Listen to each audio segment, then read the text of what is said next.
बरसात के दिन आने वाले थे। चिड़िया का एक जोड़ा घोंसला बनाने के लिए पेड़ तलाश रहा था। उड़ते उड़ते वह जोड़ा एक नदी के किनारे पहुंचा। वहां कई पेड़ लगे हुए थे। उन्हें वह जगह अपने लिए उपयुक्त लगी।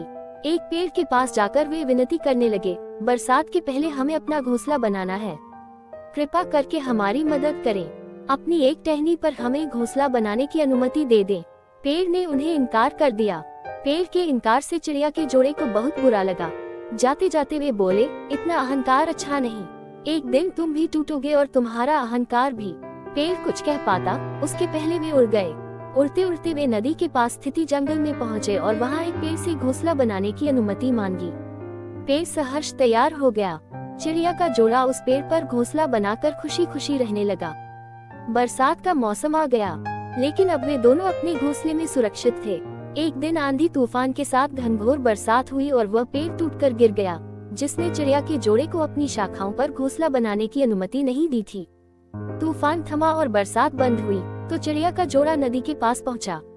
वहां उन्होंने उस पेड़ को नदी की तेज धार में बहते देखा।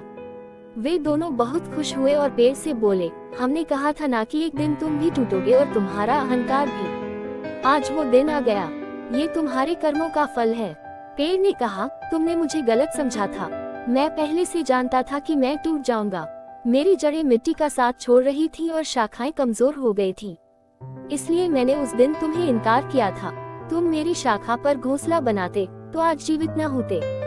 लेकिन तुम्हें मेरा इनकार बुरा लग गया, उसके लिए क्षमा। पेड़ की बात सुनकर चिड़िया के जोड़े को अपनी सोच पर बहुत दुख हुआ।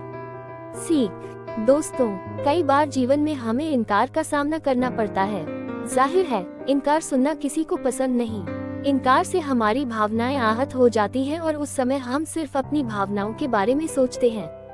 हम खुले मन से ये विचार ही नहीं करते कि इनकार करने वाले की भी कोई मजबूरी रही होगी या उसने हमारे भले के लिए इनकार किया होगा।